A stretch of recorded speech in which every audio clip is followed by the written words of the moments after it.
Hello,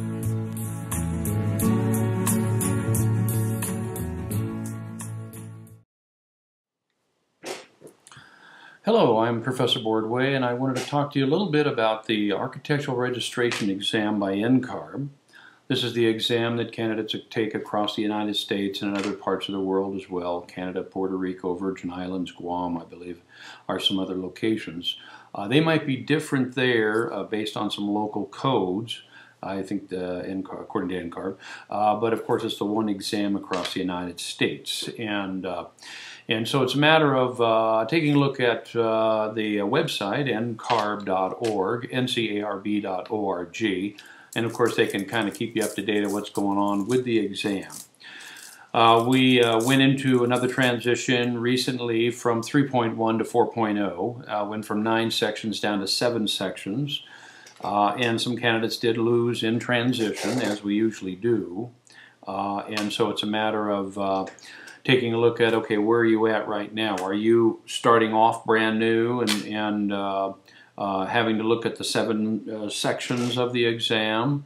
Or do you have some sections left based on transitional issues and such, and so that you've passed in the 3.1 and do not have to take it in the 4.0. So my recommendation, of course, if you have any questions, you can always call NCARB directly and speak with one of the individuals there or your local board as well as to what's allowed, what's not allowed, you know, that type of thing as far as qualifying for the exam.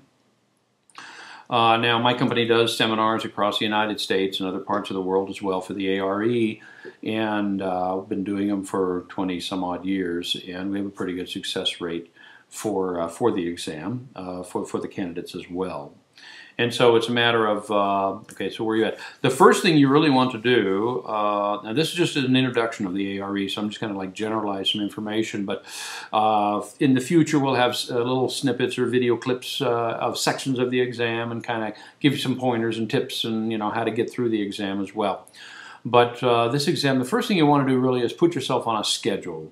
I can't emphasize that enough. If you don't, it usually translates to at least or around a 5-year program. If you put yourself on a schedule, then it usually is 1 to 2 year program. And this is what we found over the years as well. Most candidates will try to schedule themselves 1 exam a month and about 6 to 8 hours a week preparing, which translates to about 25 to 30 hours a subject in preparation. The subject that you should be taking first would probably be the one that you're most involved with now and most comfortable with now. So is that production? Is it design? Is it structures? You know, some candidates work for structural engineers, and so their first exam would be the structures section of the exam. So where are you at in the profession right now? Okay, and if you're not working, then okay, so what are you most comfortable with doing right now? And then that's how you start laying out a schedule. If you need some help, call me. I'll help you lay out a schedule as well. And we'll get you moving. But that's the most important thing, is get out a calendar, get yourself a schedule. It has to be realistic. It can't be unrealistic, because then you won't stick to it. All right. Usually the middle of November to the middle of January is pretty much, you know, a black hole time to where you don't want to schedule any exams if you have a lot of family and relatives. If you're on your own, then maybe you do. But that's usually the norm. And then I try to start laying it out, you know, 1 a month. Allow yourself at least 4 to 5 weeks from the time you start to prepare for the first one. That would be your first exam.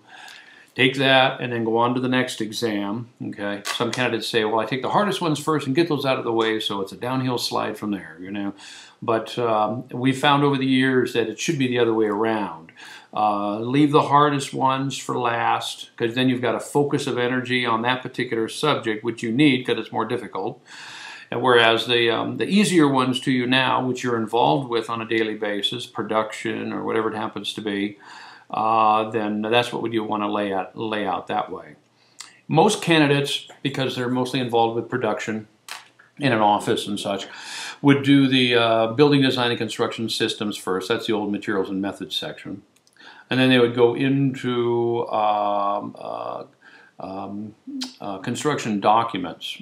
Now, some candidates will do construction documents first because we have found over the years also construction documents has a ripple effect of AIE contract questions relative to those sections of the exam, but you still have AIE contract questions in all multiple choice sections of the exam. So some candidates will say, well, I'm going to do construction documents first because of that reason.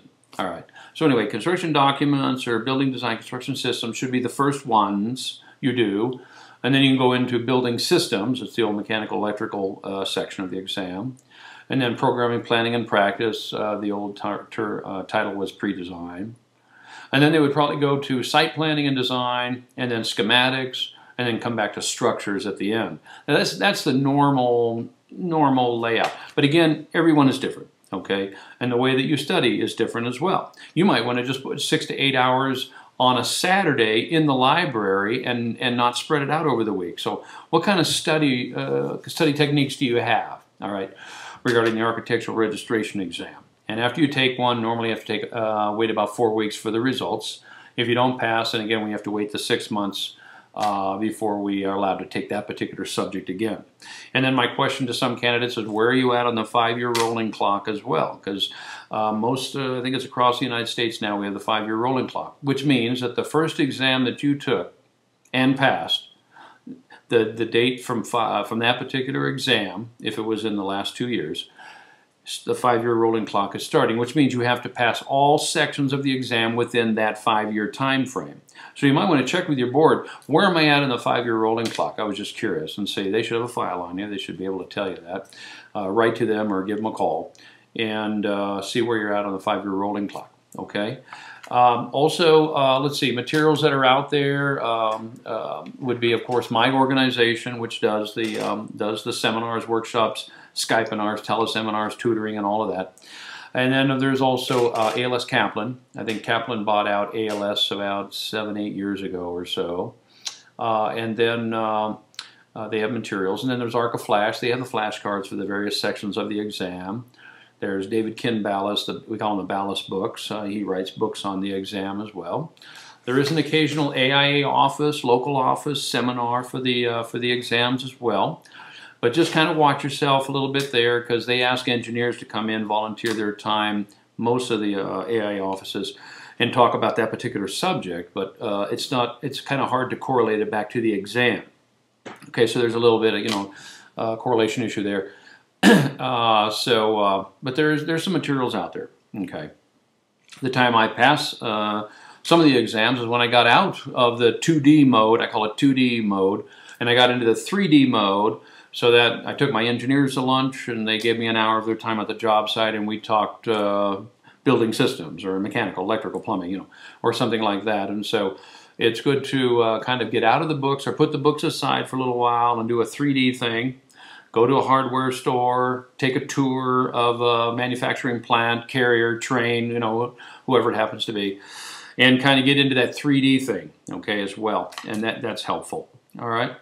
Test-taking techniques. And so keep in mind also that NCARB has been around a long time, all right, and they've got a good collection of questions as well as different versions of each subject of the exam.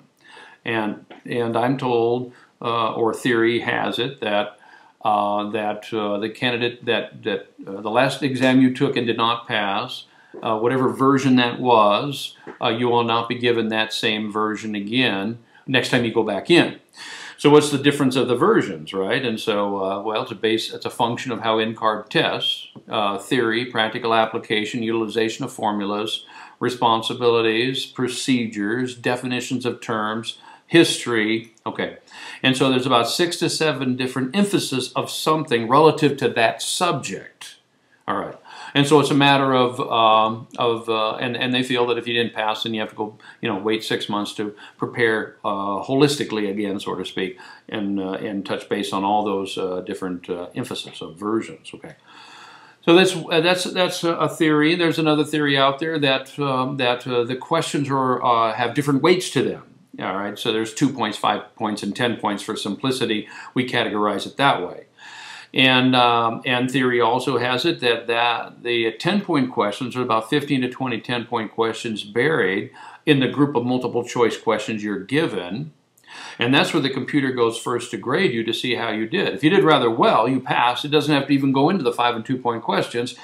If you did rather poorly, you did not pass it. You don't have to go into it doesn't have to go into the 2 and 5 point questions. If you're into a certain window of points, borderline, then it'll go into a second scan grade on the 5 point question, see how you did. And if you're borderline there, then it'll go into a third scan grade on the 2 point question, see how you did. Okay, and so my recommendation with that logic is to read all the questions first, assess where you feel the weight is of each question. I create 3 columns. I suggest creating 3 columns at the top with 2, 5, and 10. And as you're reading the questions, just put them in the columns. You feel where the weight is. And what you want to do after you're through reading all the questions is go back and hit the 10-point questions first, the 5-point questions, and then the 2-point questions. So you work back in regards to backwards in regards to heaviest weighted questions first, and then that way, just the way the computer would grade you. So goes the theory. And then now, what's the difference between a 2, 5, and 10-point question, you might be asking? So a 10-point question is going to require 5 minutes of time on your behalf, calculations and things of that sort. A 5-point question could be procedures, responsibilities, contractual issues, theory. 2-point questions would be history, definitions of terms. Okay, just to kind of help you categorize that. So that's one methodology that's recommended based on that theory. All right, and of course to properly prepare for the exam and before you go in as well. You don't want to go in just to see how it is. It's just a waste of money and time. All right, so you should properly prepare. All right, for the exam, and then at least psychologically move forward to where you are not wasting your time and you're productive. And so you figure whatever date you start with, 7 months after that time frame approximately should be the time you wrap it up. You should be finished. I mean, that's our success rate, is when the candidates come to our seminars. They can do all 7 that weekend if they need to do all 7. And then I'm available to them on the phone 12 months after that time. That's part of the service as well, answering any questions or emails. Of course, if it gets extensive, then we have to turn that into a tutor session. But I'm available there, and then and of course our sessions include my booklet of notes as well. So we have a pretty success rate. I know where NCARB's at. It's all non-residential based for the most part. If your head's in residential, get it out of residential, and it's a commercial, industrial, institutional, that type of thinking as well. Theoretical ideal. Don't base the answers on your experience. It should be theoretical ideal. Textbook thinking.